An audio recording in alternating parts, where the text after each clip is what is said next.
doing in class is we've been holding conversations about poverty, Mhm. how poverty affects not just people in the United States, but people all over the world. So I have students that come from different countries, Tanzania, Thailand, Burma, and I know that we've had conversations in the past about poverty and Mhm. how it affects households and specifically about your experiences growing up. So I had a few questions for you, and I just wanted to hear some things about what you got to say. So the first one is, how did poverty affect your household and how you grew up? So, Well, as a child, there ended up being five of us, and my dad had a job uh, that he would work only when the weather was good, and he would paint houses. And his salary wouldn't be very much. We never ever owned our own home. We always rented. We couldn't afford it. Uh, During the summertime, we slept with, we had no air conditioning or anything, didn't even know about such things. And so we would have to sleep with our windows and our doors and all open morning and night. And as far as uh, our food, we had 2 meals a day because with the pay that Daddy made, we usually ended up having every meal beans, biscuits, and sometimes fried potatoes or you know, potatoes. And that was basically all we ever had. We never had any meat. It was too expensive. My dad we couldn't afford it. it sounds And like I'm so used to running up the road to McDonald's and just getting whatever I want. So yeah, something totally different. yeah. And as a child, we never had our own clothes. We never had money to buy all of us clothes. A lot of times, my mother would make us clothes, and back then they had what they called feed sacks and flour sacks and material. These flour sacks had material in them, and they would be wrapped with material. So when my mother used that flour out of that sack, she Mhm. could use that material to make something for us. And sometimes it would take to make us a dress or a shirt or whatever we needed, it would take more than one sacks. We'd have to wait a while until she, used up those sacks with that material to Really? match. So new clothes that wasn't necessarily a thing that you had continuously. It was just Never. wait for one pair of clothes to wear out and then get another one. Yes. When school time came, we never got new clothes for school. The clothes we got was from our neighbors or from our family that their children had outgrown, and they were handed down to us. Um, as far as shoes, uh, sometimes my mother we would get shoes from the neighbors, and they would be too big for us, and we'd take tissue paper and stuff it down into the toes Really? to make our shoes fit to where nobody knew that we our shoes was too big for us. Hmm. And as far as a bath, we never had running water in our house. We had a well beside our house that uh, had been carved out into a rock, and that's where we got our water. And we'd have to take a um, wheel and pull it up, and then when we get up there, we put it in a bucket, and then we take the bucket in the house. We all drank out of the same thing, which was called a dipper, and that dipper went down into that water bucket, and that was our water for the day. Now, when we got ready to take a bath, we'd have to take sponge baths, what you call is heat your water up and just wash your Yeah. body as On you, sponge. yes. But Yeah. now in the summertime, my mother had a big old tin tub, and she'd fill that water up, warm it up, and sometimes if she couldn't warm it up, she'd set it out in the sun and let it set for hours to where the water would warm up to where we could all take a good bath in the summertime. You see, And nowadays we just go get in the yeah, shower, turn it on. So yeah, you're saying that you put water in a tub, you let it warm up outside, and that's yes, how you took it. Wow. in the summertime. Now, we didn't have a bathroom. There was never a bathroom in our house. And so we had a little building away from the house that was set up, and they called it a outhouse. And if you ever had your business to do business, then you Use the went bathroom. out to your outhouse out there. We never had toilet paper. We used whatever, like a Sears Roebuck catalog. We tear the pages Newspaper. out, Yeah.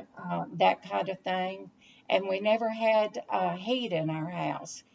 We had what we called an old coal stove, and it was So, an old uh, stove that uh, was made out of just black iron, and we'd have to go out to what they called the coal pile, and we'd have to, my brother and I, we weren't hardly big enough, but we'd take those 5-gallon buckets, mhm. and we'd take them out there and fill them up, and then for coal, so where we could have heat for that night and the next day. And so that's the way we stayed warm. And in the wintertime, we had a house that had 3 bedrooms, a kitchen, a living room, and a dining room. Mhm. And the house was small. We rented it for like $25 a month. And uh, back then, that, and I hate to say this, but there were times, a lot of times, that when we go to bed at night, my mother didn't have enough blankets and stuff, and she would take all the coats that we had and put the coats over 4 of us that slept in one bed together, Wow. and my little brother would sleep between my mother and daddy to stay warm. And so that was one of the ways that we stayed warm in the wintertime because we had no insulation in our house. Back then, I don't know, evidently people just didn't do that and couldn't afford it when they built a house. See, and we oftentimes take that for granted. Um, I know that there are sometimes you have to make sacrifices for the ones that you love, and you have to make sacrifices to make sure that they're taken care of with what you have. And that's kind of like the second question I wanted to ask you was, what types of sacrifices had to be made? What types of sacrifices had to be made that now you don't now, living in a house with air conditioning and with a Mhm. bath and with showers, what types of sacrifices did you have to make back then, that you don't necessarily have to make as much now? Well, we had to make sure that you just couldn't be selfish. I mean, if there was anything food on the table, everybody got their helping, Yeah. and then if there was food left, then if somebody else wanted another helping, they would get it. But with 5 kids and a mom and dad, uh, when you don't eat but 2 meals a day, that usually didn't last long. I mean, that supper would be gone in a matter of minutes. But we never ever felt that that anything was wrong or that we were poor or we didn't know the difference Mm. because we had never been raised to where we had anything. Were there things that were there moments where you didn't have something that another kid had and it made you Oh miss it? yeah, lots of. Well, there was a young girl that lived down the road from us, and she was the only child. And of course, I remember when new toys would come out, she would always get those because she was the only child. We never ever had a bicycle, or at Christmas time, my mom and dad raised tobacco through the summer, Yeah. and they would sell the tobacco. And when they did, uh, they would be able to have a little extra money and catch up with the rent and everything that we hadn't been able to pay maybe through the summer. And we'd each get one thing for Christmas.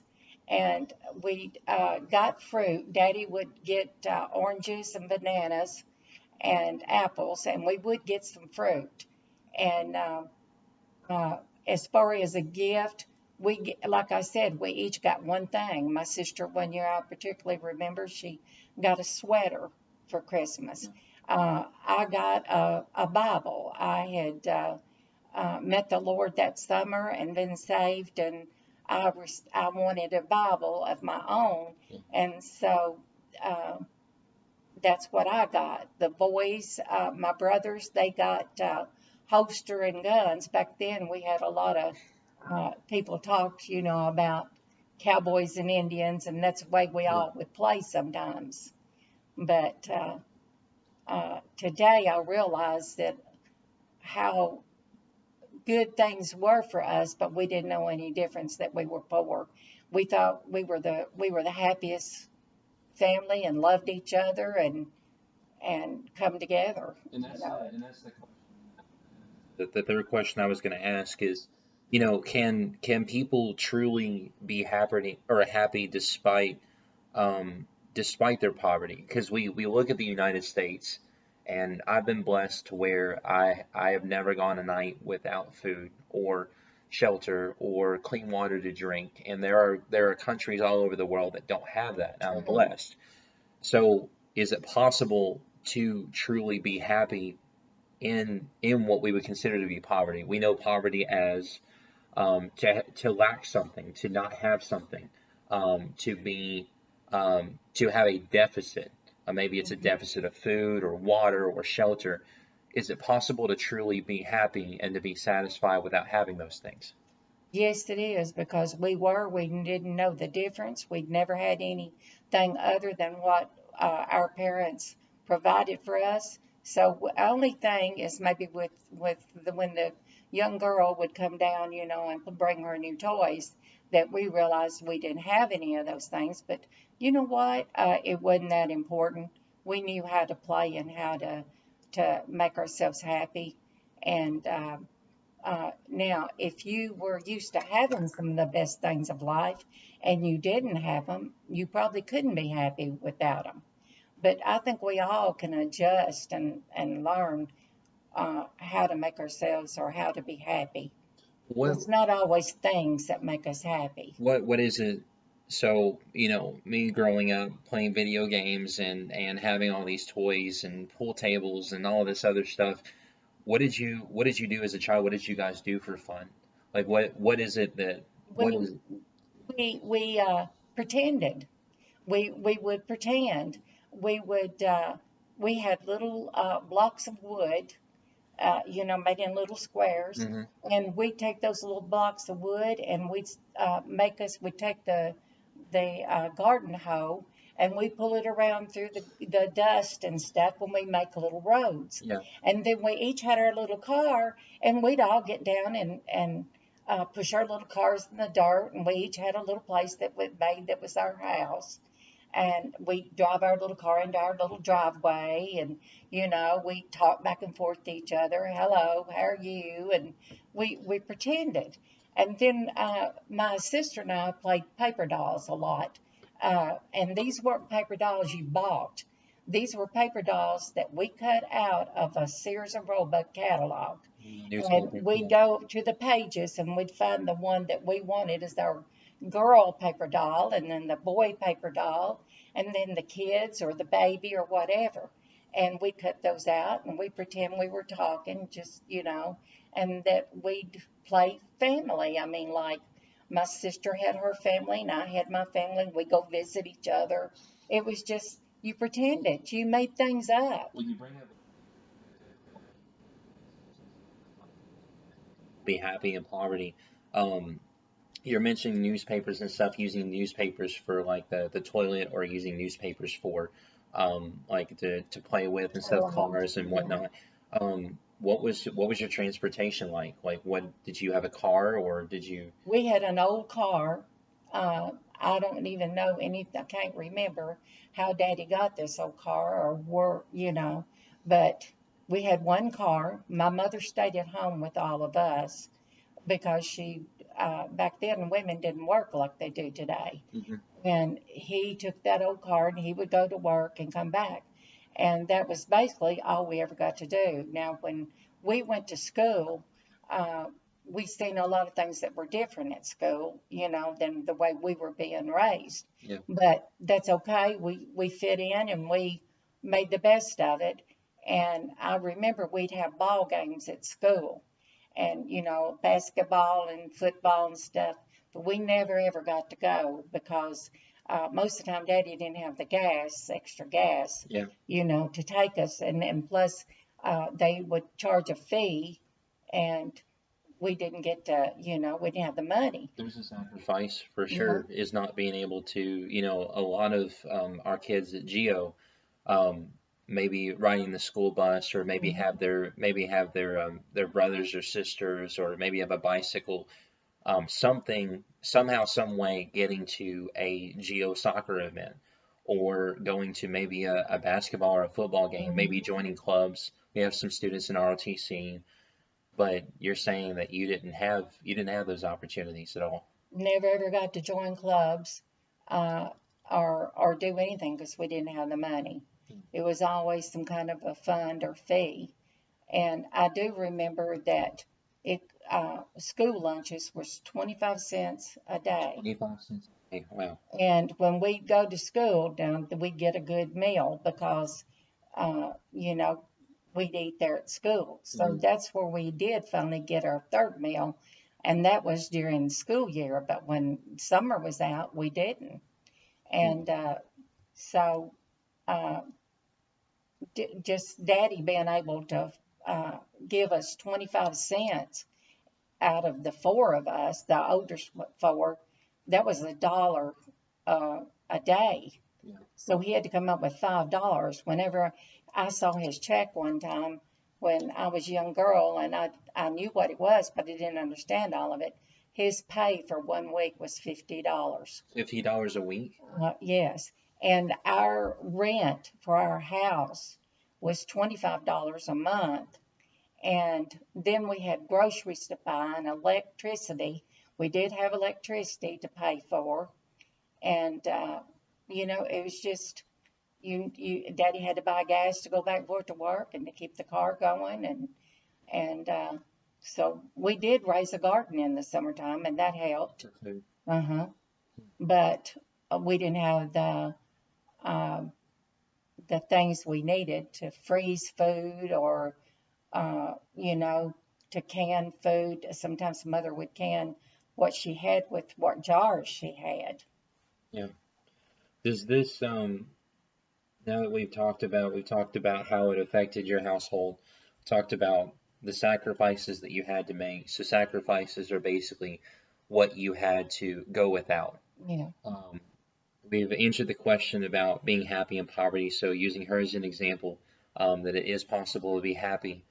And now is the question, in reflection and looking back, um, what is it that you've learned from once living in poverty? Of course, you look around, you see a television, you see a fan up on the roof. Uh-huh. This house is air conditioned, or heat during the winter. If you go in the back, there's a bathroom with running water and a shower, and um, cabinets are full of food.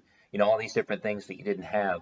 So what lessons did you learn, or how does this change the way that you see, maybe not necessarily life as a whole, but how does this change the way that you see um, living in a house? How does this change for you now? Well, a lot of times I look back at the things that happened and I often wonder uh, uh, how we made it, how we did actually live as we did, how we even had food or how hard times was. And I think it makes me appreciate more the things that I have today. It's made me more humble. It's made me appreciative. And I uh, had in my mind that when I had my family, I wanted to be able to give them the things that I didn't have, such as plenty of food to eat, clothes to wear, um, the things that, we that we take for granted. And I've learned not to take anything for granted. I'm thankful for everything I have, and when I get it, I try to take good care of it to make sure it lasts. We didn't have any, this is another thing, we didn't have any medical insurance or anything True. like that. And back then, if you got sick and you weren't deathly sick, they used some old remedies. We had Other ways to, yeah. something that my mother called, it was called a horse salve, and it was in a big old canister, and they said that thing would help anything. And I remember anytime we got cuts or anything that we'd cry about or whatever, they'd take that old horse salve and rub it on there, and it helped. Of course, mother kept it clean, but it would heal and take care of our bodies. Based upon what you've been through, your number one goal in raising a family or any type of future with anybody around you was to not go through the same thing again, to make a better future for your kids. Right, right. I know that mom, she made a lot of sacrifices. I know that my parents weren't necessarily in poverty, but they didn't have a lot of money at first, but they worked and they were successful, and that's the goal here. Um, I know that Poppy, who is my grandfather, that's her husband, um, he also grew up in poverty as well. hmm How many brothers and sisters do There you have? was seven of him. Seven Uh-huh. brothers and Now sisters. his grandparents helped with raising them some because well, it wasn't a very good situation. His dad was an alcoholic, Gotcha. and his mother was a hard-working woman, and she raised and took care of the kids and did everything just about. And growing up in that atmosphere of his home, it was a bad family situation. His dad would abuse his mother and abuse them too. Domestic violence. Uh-huh.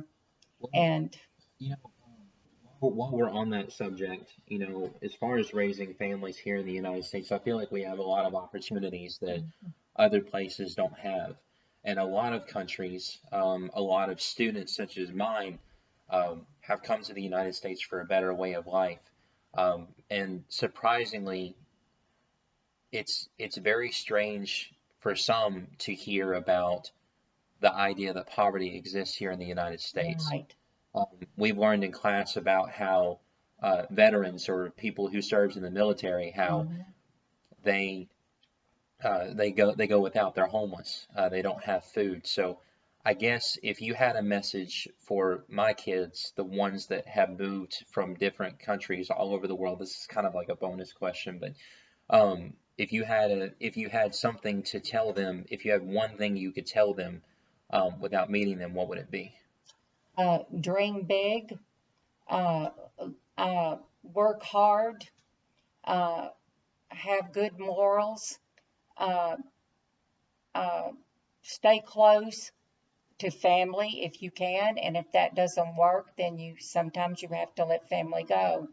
Uh, Family's very important, but if it's the good, wholesome family that you can live with and you all can, get along and move along. See, my husband couldn't do that. His family was, like I said, abusive, and so when he got an opportunity, he moved. He got his own Got place. away. He went to school. He studied. He worked hard, and that's what you have to do. And just set yourself a goal and aim for it. And even if you don't meet that goal, there'll be something else that'll be there that you could switch it over to. So just work hard, have a good work ethic. Which, as Mr. Spalding and other faculty and members, other teachers at GEO have said, there are lots of different opportunities. There are lots of different types of jobs and different types of Yes, fields and things that you can do simply, or rather than just simply going to college and getting a degree right. or going to high school and working in a factory. There are other things that you can do with your knowledge besides Yes. learning English.